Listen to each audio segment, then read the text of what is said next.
Thanks, Mitch, for having me on. I really appreciate it. I think this will be pretty interesting discussion. I think this is a great event too, as well, and you guys are doing a great job. Thank you. I mean, we paid you your host fee, so the plaudits have to come. So, welcome everybody to the HMGS Roundtable, sponsored by No Dice, No Glory. Our second speaker of the night is Maurice Fitzgerald from Moe's Gaming Table. And I told him yesterday, this man cost me a lot of money, not because I'm a gambler, just because his game reviews are so spot on that I end up buying a lot of games that you have. So I'm going to throw out a first question, if that's okay. Sure. What got you into doing the game reviews? Well, I've done game reviews on and off over the years. I had done, going back quite a ways. The first time I did game reviews was for combatsim.com in the late 90s, and that was all just computer military simulation games, and it was all written reviews. No one was doing video at that time, and had a lot of fun doing that. Went to E3 in 97 before it went back to LA, and it was still in, I think it was in Atlanta at that point, and that was really, really cool, and a pretty wild time that was. Did that for a couple of years, and then I started writing for the Extreme Network, which was the old M Player, if anybody remembers that. There was a group of network. There was a network of sites: Extreme Network, Action Network, or Strategy Extreme, Action Extreme, all these different things, shooters and things like that they covered.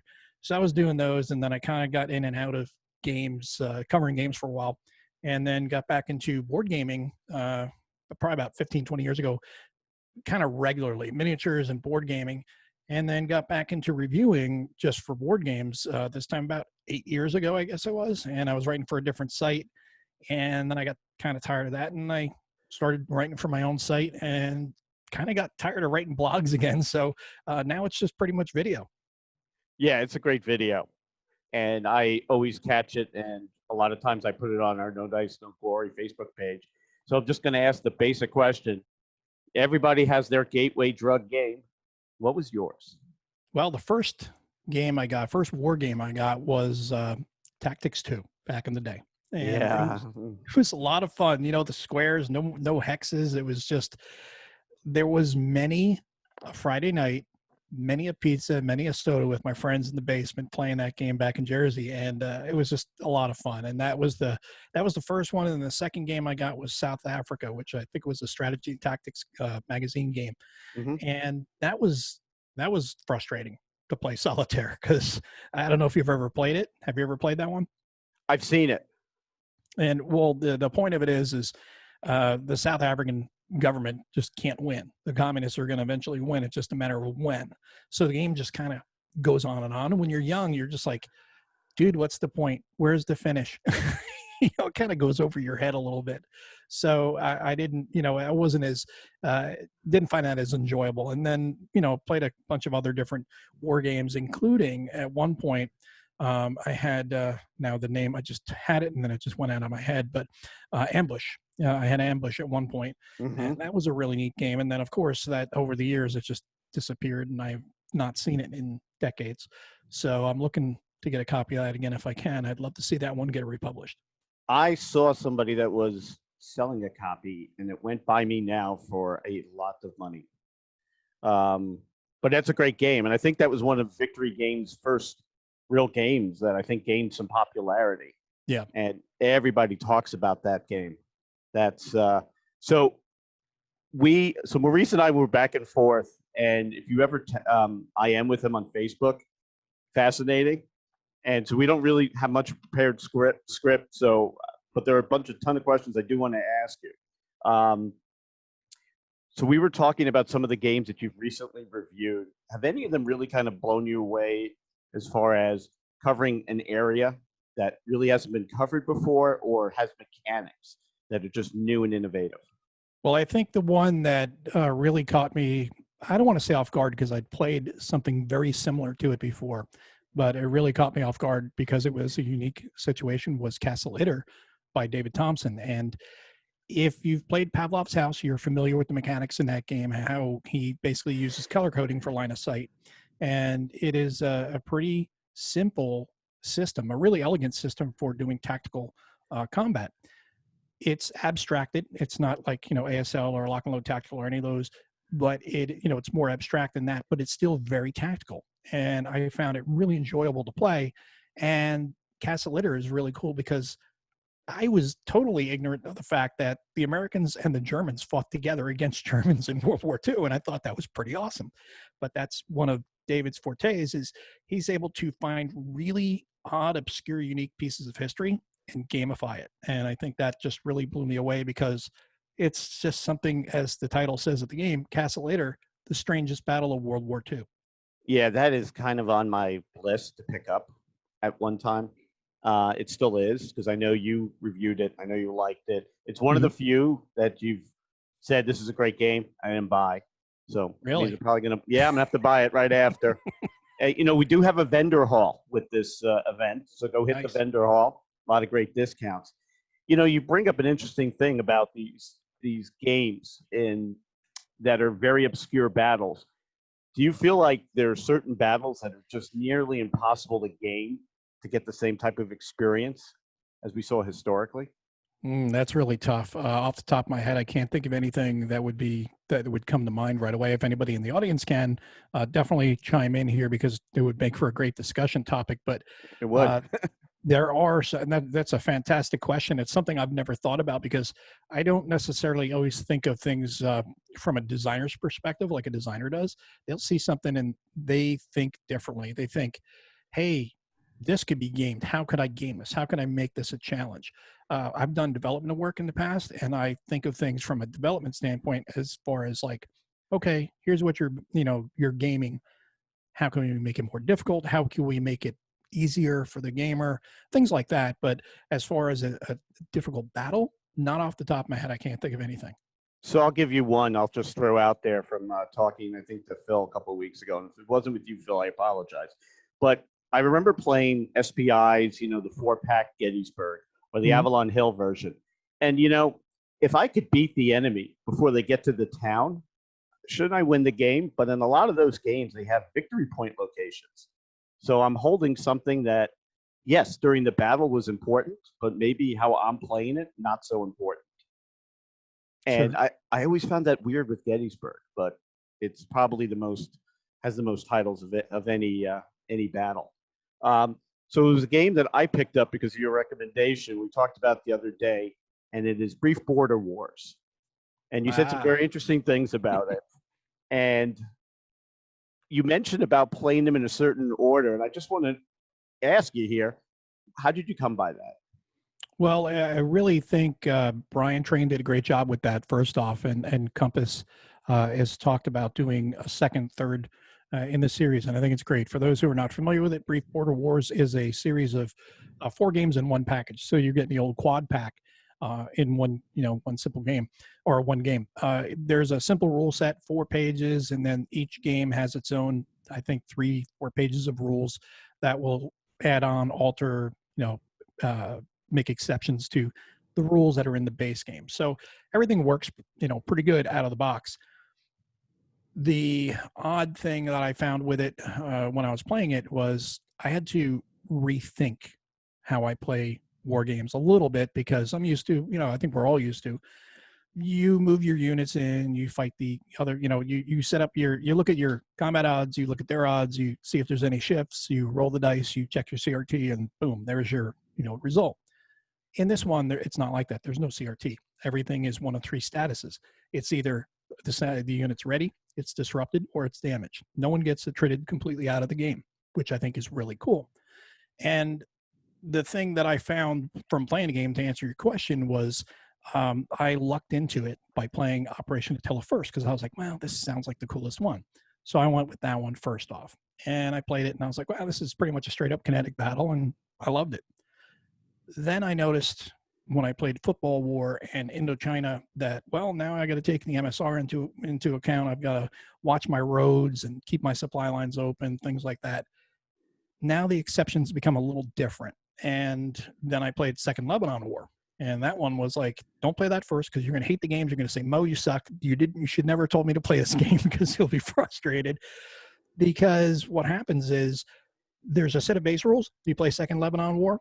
they make exceptions to all the base game rules. So you'll be going, wait a minute, but the base game says this, but now you're having exceptions and saying play it totally different. So play that one last, play Attila first, play Football War, then third Indochina War, and then second Lebanon War. So I'm going to do that. But I'm going to need some of you guys out there that live locally to me. I think you know who you are. We're going to have to play that. So it's either Phil or Robert.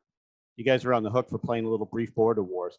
And that was what I like about that game is I've heard of 3 of the 4 battles in one way or another. But that was just an interesting topic. Also, I dig the fact that it's 4 games in one. Reminds me of my youth with the Quad Series games. Yep. It just because it's these obscure battles, it doesn't mean that they aren't a lot of fun. So as you go and look and review games, and you don't have to mention the game, has there been any games you were really excited to get? You pulled it out, you started to play it, you realized this really wasn't that good. Does that happen often? It has happened in the past, and I've had some games that I've played that are very, very well regarded, and they are good games. But I've sat down, played them, and I'm like, meh, not for me. And I can name one, which not to rankle any feathers, but there is one game which is a very good game. Mechanically, it's a very good game. It's very sound, and it's absolutely gorgeous production. It just fell completely flat for me, and that was Sekigahara. I think that is mechanically a fantastic game, and production-wise, it is just absolutely gorgeous on the table. But for me, I just was kind of like, it just fell flat because I was like, hey, it's a hand management game. It didn't do it for me. And I kind of felt the same way about Close Combat as well. Not Close Combat, Combat Commander. I was called Close Combat, but Combat Commander kind of felt the same way for me as well. I get what Chad was doing, and I agree with it, and I like it because cards can really, mess with your plans quite a bit. Mm-hmm. But it frustrated me when I played it because too many times I had to dump my hand, and I was like, yeah, no, I felt no flow to it, and for me, it just kind of fell flat as well. And I'm a big fan of I have the Pacific and the Great War, because if it's a Great War game, I get it. It's different. And if it wasn't for Flying Pig 65, I probably wouldn't have gotten it, because that was the first game that was card-based that I really got into, or that I really bought. And I was really worried about it. But I think you're right. Sometimes the fog of war that the cards are supposed to represent really stymie what you're doing. The same thing, too, for the old Command and Colors games, where they split the battlefield in 3. Well, I can't do what I want when I want to do it. Well, in real life, you don't get to do that either. Yeah, and in some of those games, like for that the Borg system, it works very well because thematically you can go and say, okay, I'm playing Battlecry, for example, and I can't tell the left flank to do this. Well, right now I've got to wait for a rider to get out there, so maybe I do have to wait a little bit longer. So thematically it kind of fits, but once you get more into modern times, it doesn't as much, because everything now, there's so much command and control, capabilities now compared to what there were back then, that it's so much more advanced. You should be able to have pretty much instantaneous communication with your units on the field. So I'm checking the questions, and you've perfectly segued into one of the first questions we have here from Phil. And Phil, if you want, you to come on and ask it, or I can read it, which means I have to read in public. I've spammed the chat quite a bit, Mitch. What specifically were you pointing at? You made something very interesting, a comment about fog of war, ISR command and control, where you can't actually see what is going on.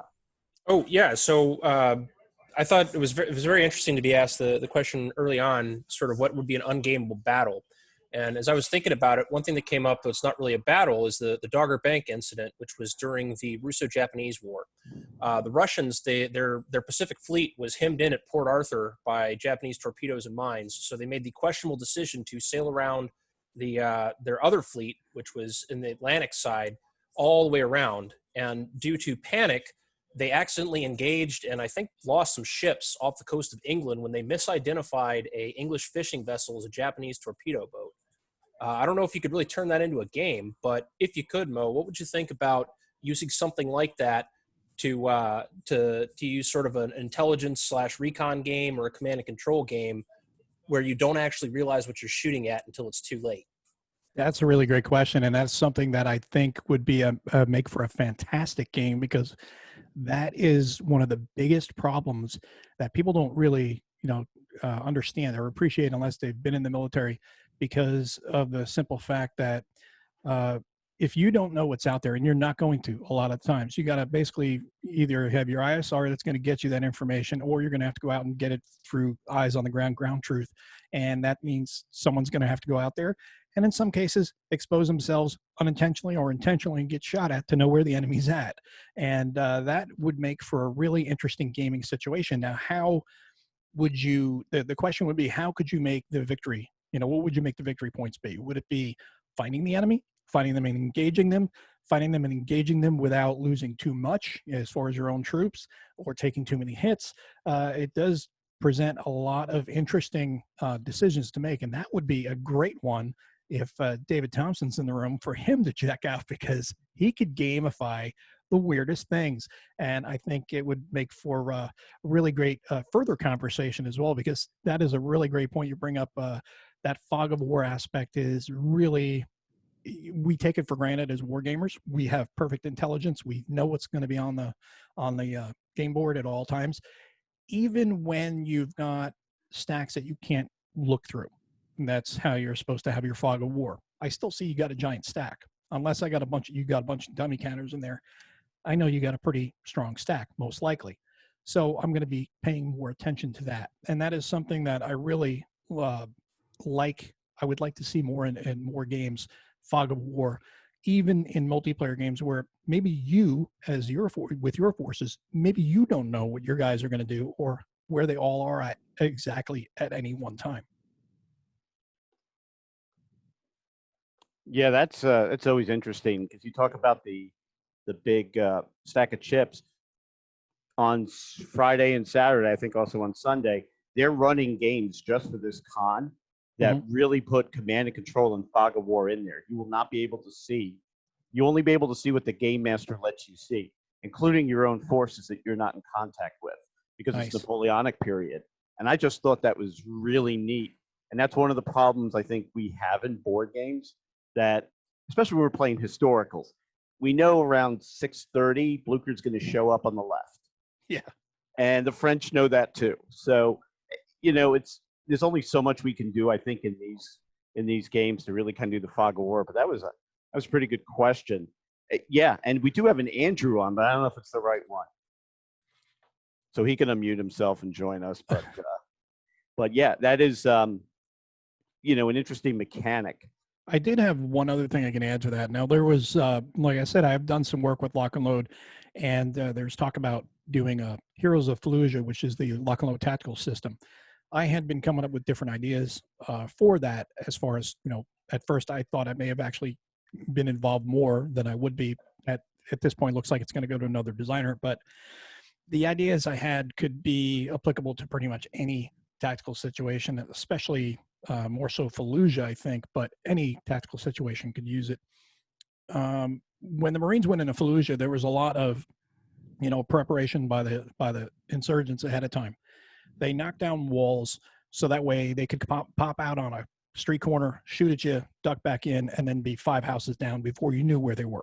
So I figured, what would be one of the cool things to do? And, when, as far as moving through the city of Fallujah, as you're moving through, maybe there's some sort of chip pull mechanic where, hey, you know what?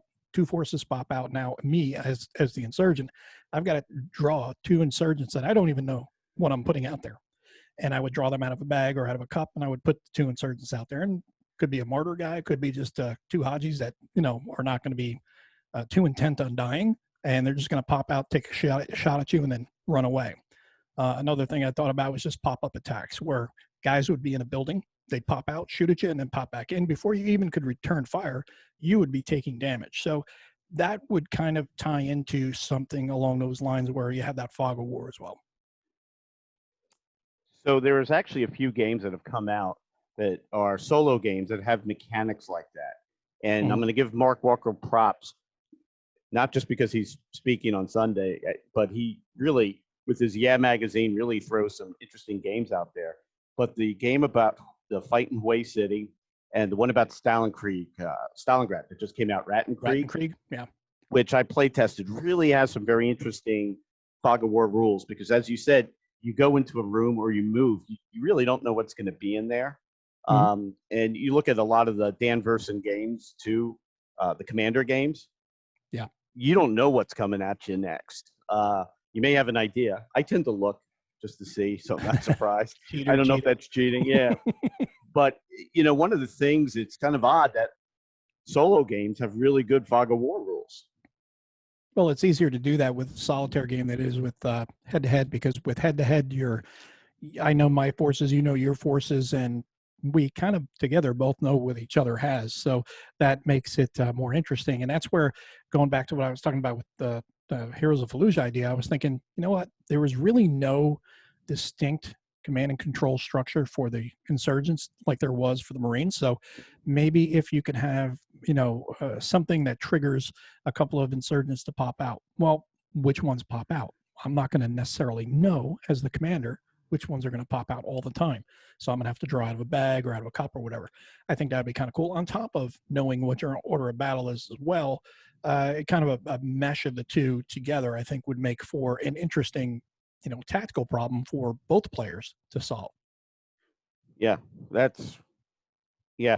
I mean, I'm just thinking about it now, and you're right. I mean, fog of war, really, you need it in that game. If not, like, you'll be like me, just looking to see what's coming next. So let's talk about some of the mechanics of the games we like to play. We talked about the card mechanic, not for everybody. I know gamers that will not play anything but hex games, and they will not play area move games. I don't understand that as much. I think you get a different feel. I think it sometimes, and if I'm wrong, please somebody here say I'm wrong. I'm wrong a lot. I think that a game mechanic that uses different types of maps, I think, gets you to do different things and think in a different way. Have you seen either or people prefer one or the other as you do your reviews, or do you have a preference?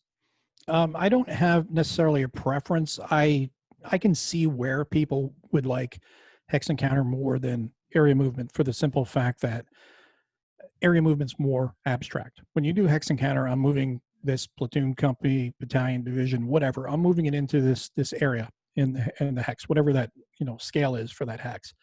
I'm taking that 1,500 meters at 5 miles or whatever the heck size that hex is. I'm taking control of it. I'm also exerting a ZOC as well from there. So it makes more sense in your mind, and you feel like you're gaining ground. Whereas when you go into an area movement, it's very abstract. It's just a chunk of land, and you're doing the same thing. It's just in a bigger hex. It's not an individual hex, just a bigger area. And that's where the combat, you don't feel necessarily the same. You're not fighting inch by inch. You're fighting block at a time, or a bigger area of land. And I think it works fine either way. And Brief Border Wars is area movement. And I had mentioned that in my review that I'm actually going to be posting up here pretty soon, the full review I did, where I say area movement may not be for everyone, just like the randomness of the card draw, because they use cards for both. They do. Yeah. And then that gives you fog of war. And also another type of fog of war, not just because you don't know how it works, is each turn you draw 6 cards, and then they're color coded. You don't know who's going to get however many cards. So you got white and you have gray. This turn I'm gray, you're white, and I may have 4 cards, you have 2. So I can do 4 things, you can only do 2. Or I may get 1 card and you get 5. So you never know what you're going to get the next turn. So each turn is only 7 turns in the game. You better be aggressive. And if you're the aggressor in the scenario, you better be aggressive, and you better play every turn as if it's your last, because you may not get those same cards next turn. And I like that way it's done. But as far as area and hex, I have no strong preference, but I do prefer hex movement myself. Yeah, I guess I'm a swinger. I could do both. Take that for what you want. So there's always some questions every time I see your videos. I've been saving up questions for how long you've been doing the videos now? Over a year. So I got a year of a lot of questions. If I was to go to your house, I'd be breaking and entering because probably you wouldn't invite me. And I go through your game collection. Which box is going to be the most worn because you play it the most? Ooh, that's a good one. That's Right our second now, good question of the. that's another good one. I Yeah, think, I yeah. got some really good ones here. Actually, I have to take a look and see off the top of my head which one. I can't tell you off the top of my head, but I'm gonna look at my shelves here.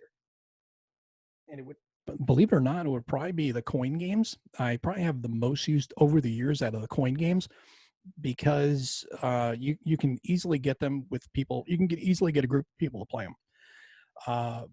Not all the time you're going to want to, or you're going to get people who are going to want to play Hex and Counter. But Right. the coin games actually are really Euros that are war gamified, and which is fantastic, and they work great. But as far as for multiplayer, I would say probably coin. For the solitaire games, I would say probably my Lock and Load Tactical, and also a couple of Dan's games, Dan Verson games. Mm-hmm. And the leader games, Warfighter is another great one. Pavlov's House, Castle Litter is going to eventually get there when I have at it a little bit longer and I play it some more. But those would probably be the ones I would say off the top of my head that would get the most play. So you talk about the coin games. I have Fire in the Lake. What is your favorite of that series? I would say right now, my favorite would probably be Liberty or Death, just because of the subject matter alone. Everybody And loves that game. I think it's not just for it's a fantastic game, but I think the subject matter alone is something that I think resonates the most with me. The game itself is great, but like I said, just the subject itself. And then the other one I like is Distant Plane. I have not played, believe it or not, I've not played Fire in the Lake because I've yet to get a chance to play that with a group, and I want to play that in a group setting.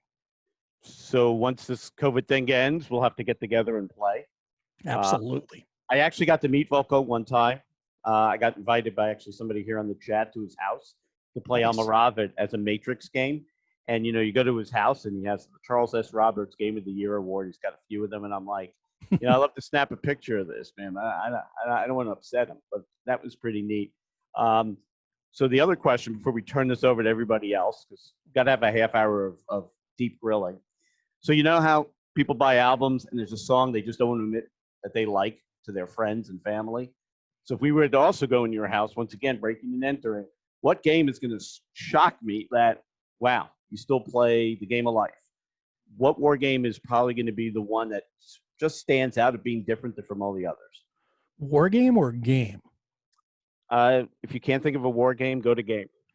Well, I would say, believe it or not, game that still gets played in my house occasionally. We're playing it with family and friends. Usually it gets pulled out when family and friends come over for, visits or something like that. But it's very popular is Ticket to Ride. It is just a very easy to play game. It's easy to explain, and you can set it up and jam out a game with the non-gamers very easily. And that one is just it's a great one to keep in the collection. And then the other one is Cash and Guns. Every time we have work Christmas parties, they're like, "Hey Mo, you got to bring Cash and Guns." I'm like, "Oh, really? Can we play something else?" But they like that game, I guess, because they get to point guns at each other. Mine would be Smash Up. Okay.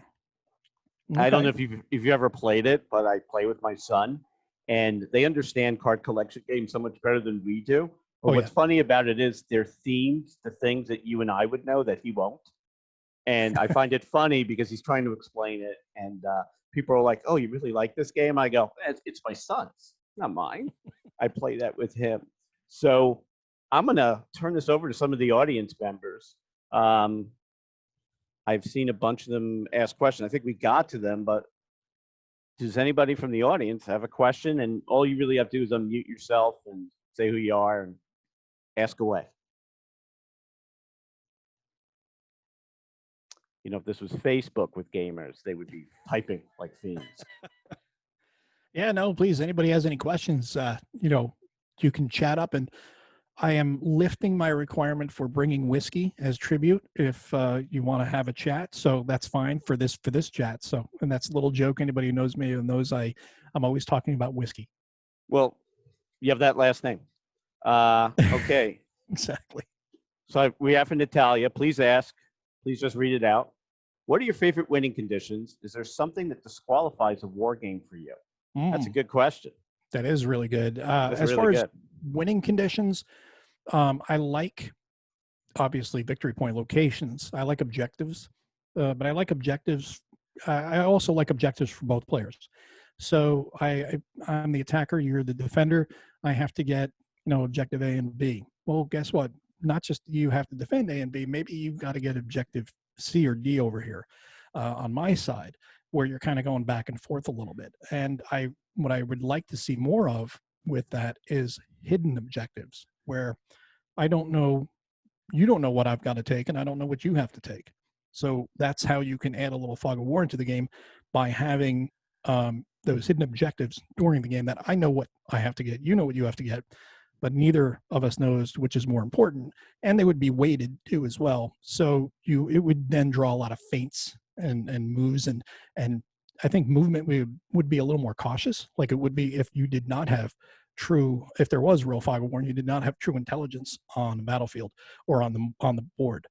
As far as what disqualifies a war game for me, I would say first would be don't have convoluted rules that make me feel like I have to quit my day job and spend a year studying it.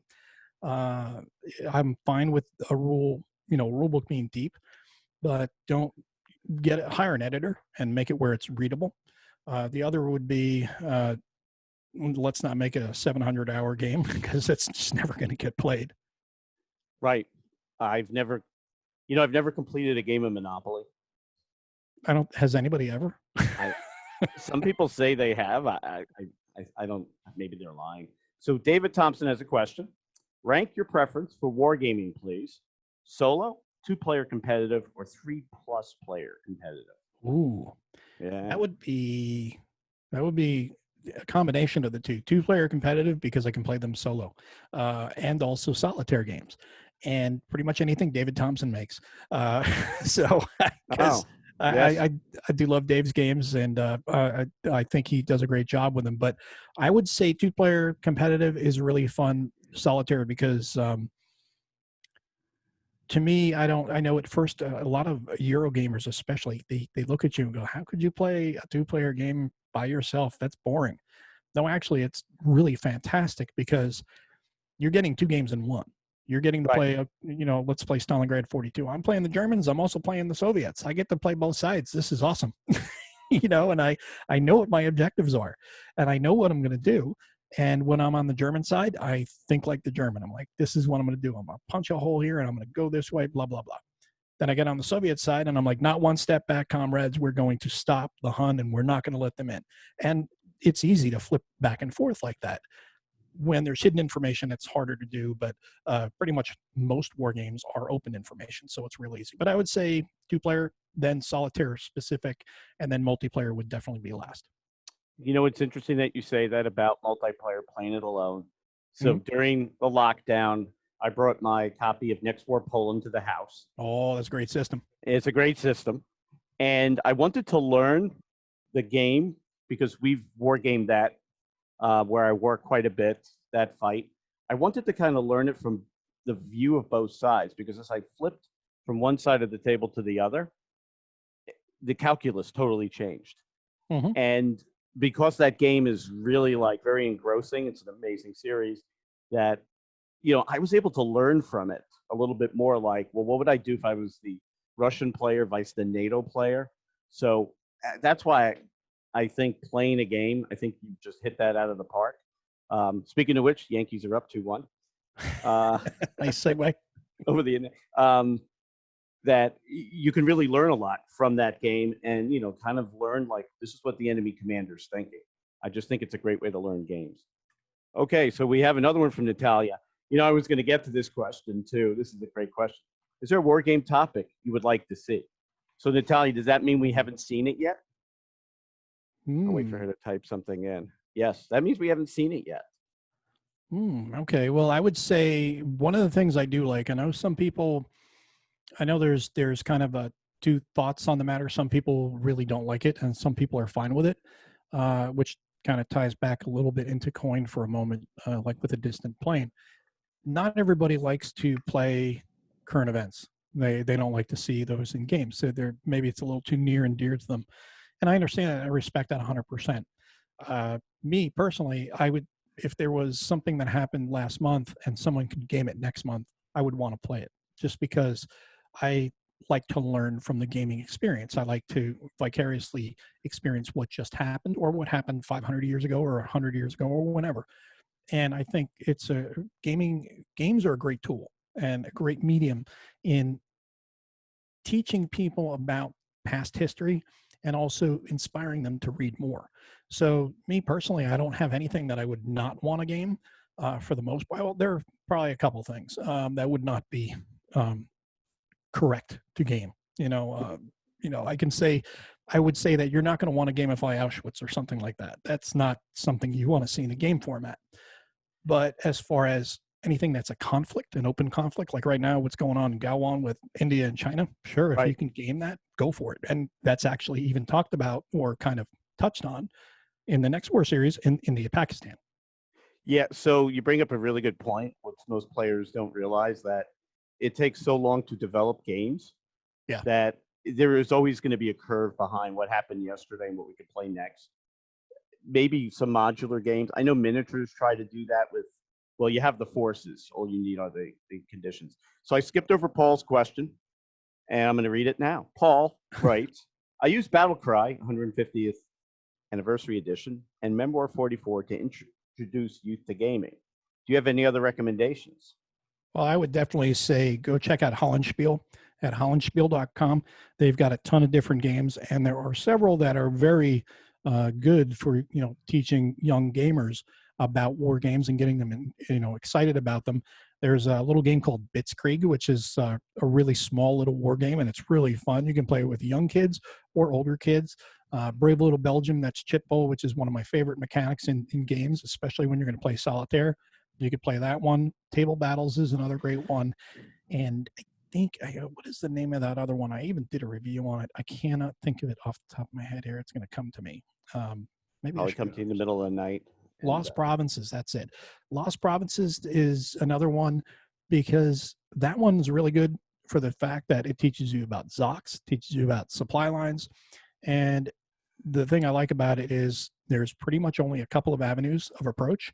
So when you look at the map, you're going to, if the young person that you're teaching about war games does not realize it, you can easily show them on a very small map to recognize the couple avenues of advance. Once you set up the counters on the map, it should be pretty evident to them. But if not, you can point it out to them. Plus, like I said, they're going to learn about Zocs, supply lines, all the basics that they're going to carry through their wargaming career. So that brings up a question I mentioned on Liz's podcast, who's next up in the speaker series. And I keep using drug references to attract youth to games. And I know that's bad, but one of the things our hobby needs is that starter drug, as it were, to pull people in. And, miniatures has that, I think, with Battletech and games like that, where, for board games. So on Father's Day, I made my son, who's 13, play me in Fellowship of Simulations Verdun, which is an amazing game. Nice. If you don't like blocks, you're going to love this game no matter what. Mm-hmm. And he plays Magic, which I think is a cult. How do we get the next generation into gaming? Because I've gone to ASL tournaments, and I was the youngest. I felt like I was the youngest guy there. Mm-hmm. I worry that with computer games, with the glitz of miniature games, that we're going to start seeing a graying out of board games, military simulation board games, because we know board games is getting huge. Yeah. How do we pull people into historical military board games? Well, I think, first off, the graying of the hobby has been discussed for decades. And yeah, the hobby is always going to be graying because we keep getting older, but there's always backfill. There's always younger guys that are coming in behind us that as we age out, they'll be aging out over time too, but they'll be aging in as we age out, so to speak. But you do bring up a good point. How can we attract more gamers into war games?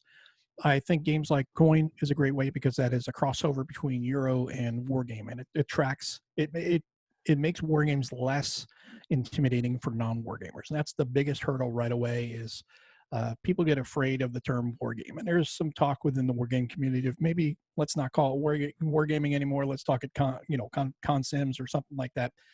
No, it's a war game. It's a war game. We're doing war here. We're actually emulating a war. So I don't have a problem with calling it a war game. And coin is counterinsurgency. People don't even. I think a lot of people don't even realize that. They just see coin as like the term for that type of game without knowing what it stands for. And, it's just asymmetric Euro area control. And that's great. But as far as getting youth into games, I think Paul brings up a really good point. He uses Battlecry 150th Anniversary Edition, and he plays that. That's got really cool miniatures. You put that on a table, most kids are going to go, wow, what's that? That's cool. And then if you show them how easy it is to play, they're going to be like, this is really cool. And then they get addicted to it. They get into it. And then they start going, hey, there's got to be more than this, though. And you say, well, you know what? You're ready for the next step, kid. And then you go to the next one and the next one. And then you make the conversion from the big, giant, cool 3D miniatures to flat counters. And then they really get blown away.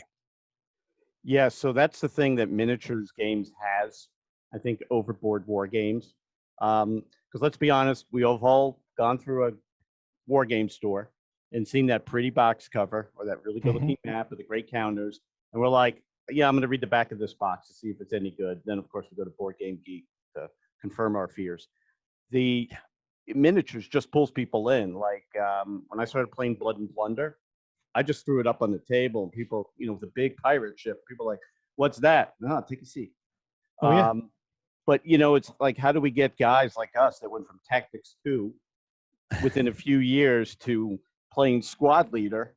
That's a huge leap back in the 70s for guys like us. I mean, how do we get them interested? And we have here, I think, one of our listeners said, hey, I'm part of the next generation. So I'll say there's still some younger people out there who are into these games. No, we want more. That is really the question. And the other one, too, is, out of every 300,000 gamers, you may get one brilliant designer. And to pull some of those new ideas into design, I think is definitely what we need. There's some games that are classic that will forever, as long as they do reprints, be around. But I like now in what I call the golden age of gaming that I see game companies taking risks on games that turn out to be successes. Have you seen any game that you said, this may not be the best mechanic, this may not be the best topic, but really kind of blew you away? Not off the top of my head. The one that I can say that shocked me the most is a non-war game. That's Gloomhaven. That thing is that's an amazing example of, an idea of where I would go from listening to it. I go, yeah, it doesn't really excite me, but apparently it excites a lot of people, and it has made millions upon millions of dollars. Me, I would have looked at it and said, yeah, it's probably not going to go anywhere. Wrong I would have been. But that's just the way it is. As far as like, new designers coming in, there's something that Alan Emmerich said to me years ago that really stuck with me all along, and I think it's a brilliant thing to say. He said, you know what, I can shake a tree and a dozen designers will fall out of it. Give me one good developer, they're worth their weight in gold. And any designer will tell you that, yeah, I can come up with the idea, I can come up with the framework. It is really a strong development team that builds that basic foundation into a beautiful mansion. That is awesome that you say that, because that is so true. And it kind of leads me to the next question I was getting ready to ask you is, you're out there, you're putting the videos out. I am sure people that come to you and say, I have a really great idea for a game, and I want to ask you a few questions. What's the advice you would tend to give them? Well, I'd say, first off, what's your question? And, the next thing I would be is never stop asking questions. And the first thing to understand right now about the war game community, about the gaming community in general, but specifically, we'll just talk about the war game community. You have some of the most accessible people in the hobby in wargaming. What you said before, you said, oh, you went to Volko's house, and you were like, wow, I saw this Charles S. Roberts Award thing and I wanted to take a picture of it, but I felt like it might have been kind of weird. Yeah, Walco is like super, super cool. he is. Mark Herman, super, super cool. If you had a question, a design idea, said, hey, Mark, I got an idea. And he'd be like, go ahead, tell me. He wouldn't go, oh yeah, here comes, some fanboy here telling me with a, stupid question about a design he thinks he's got. He would honestly listen to you and say, okay, have you thought about this? Have you thought about this? Have you thought about that? And he'd go, nope. He'd be like, go back and think about those first. So, Yeah. and that would not be dismissive. That would have been mentoring. And that's what I would say to people. It's like hit every, avenue you can, talk to as many people as you can, keep a notebook. Keep a notebook. I have a couple of notebooks. I, keep one for when I'm playing games, especially for reviews. I keep notes. And then also if I've got another one that I'm like, when something pops up in my head, I'll be like, hey, that could be a good idea for a mechanic somewhere. Let me put that down. I don't know where it's going to go yet, but I'll throw it in there and maybe I can use it when it comes to developing a game, or maybe I can suggest it to someone else who's designing a game. And if not, it's a nice mental exercise. So if I was to take your notebook with your ideas for games, what would I find in there? I could tell you. Let me get my notebook out. Hold on. Uh-oh. Any game developers out there? We're recording this, so You're gonna laugh. You're gonna laugh. You know those old composition books, the old ones that have the hardcover that's black and white marble looking. I have a stack of them. Well, I've got one of those, and it's not black and white. It's pink, and it's a smile on it. It's got a camera, and it's got all these flowers. It's very girly. My wife got it for me, and she said, hey, I was thinking, you could use this for your notes. You're always taking notes on stuff for games. I was like, really? This isn't my Moleskine notebook like I usually have. But sure enough, I've been using it, and I just have different notes on different things for different games. Like I'm going to go to, the section I was talking about before with Lock and Load Tactical, if I can find it here. Now I can't find it. Of course, now I can't find it. There we go. So if I've got some ideas like helicopters, like I was talking about for pop-up attacks, spotter helos. And I was thinking, if you have a spotter helo, it can fire a wire-guided attack on a target as long as there's a spotter helo staying stationary. A spotter helo cannot fire, and the max terrain modifier it has is 1. Things like that just pop up into me in my head. Now, that may or may not work in a game, but you know what? It's just stuff I put in there. Timed objectives. I think for like a tactical game, having a timed objective would be cool. And you have some missions here. Part of the SSR would be one player has a timer on them to accomplish certain objectives. That may be randomized. You may pull a counter out of a cup and say, you got 4 turns to do this. And you don't let the opponent know how many turns you have to get that mission accomplished. So, I like that. Yeah, and then it could also be not only do you draw a counter to see the time, but maybe a counter to determine the objective as well. So I don't know what you're going for and how fast you got to get there. So that makes it, I think, a lot more enjoyable. So there's a couple ideas right there out of my notebook. That's really kind of neat. That throws like a little bit of dynamic thinking into the game, which these games should get you to think. And that's pretty interesting. I figured you'd open it up and there'd be a shopping list in there. There's probably one there somewhere. I probably have some like, need more counter trays. I probably do have something in there about needing counter trays and stuff. But how big is your collection, if I can ask? Oh, I've been actually paring my collection down. I'm trying to get it down to under 200 games because I was up to close to 500 at one point. Really? Yeah. And I was like, there was also a lot of Euros too. So I was like, I need to get rid of all the Euros. So I got rid of all the Euros and then I got it down to about 300 or so. And then I had a bunch of, I'd probably still have close to like 250 or so because I don't count all of the magazine games I have.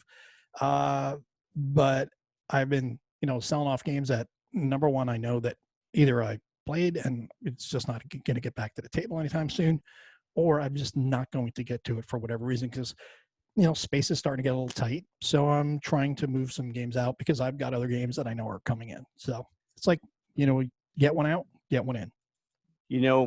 If there's not enough room in your house for games, you need to get a bigger house.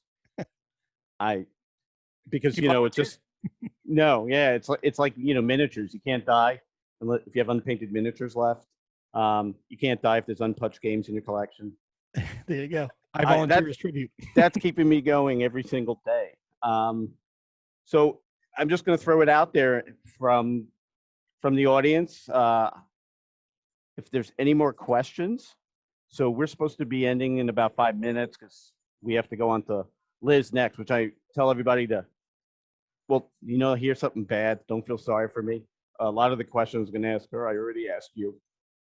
So she's prepared. So I have There you to go. now. I have 10 minutes to totally ask her different questions. So- Liz is going to knock it out of the park. She's great. She is. She was. And we recorded that podcast with her, and she just let the two yacky guys talk. Oh, she's genius. That lady is a genius. But I'll throw it out there. If anybody has any questions, if you still want to keep talking, I will turn it over to my co-host Phil. But I'll leave that up to you. But if anybody has any questions, please give a shout out. This will be on YouTube either later tonight, but odds are tomorrow morning. I will throw a link at the No Dice, No Glory Facebook page. Don't forget to like us. If you have any questions for Mo, he is very accessible.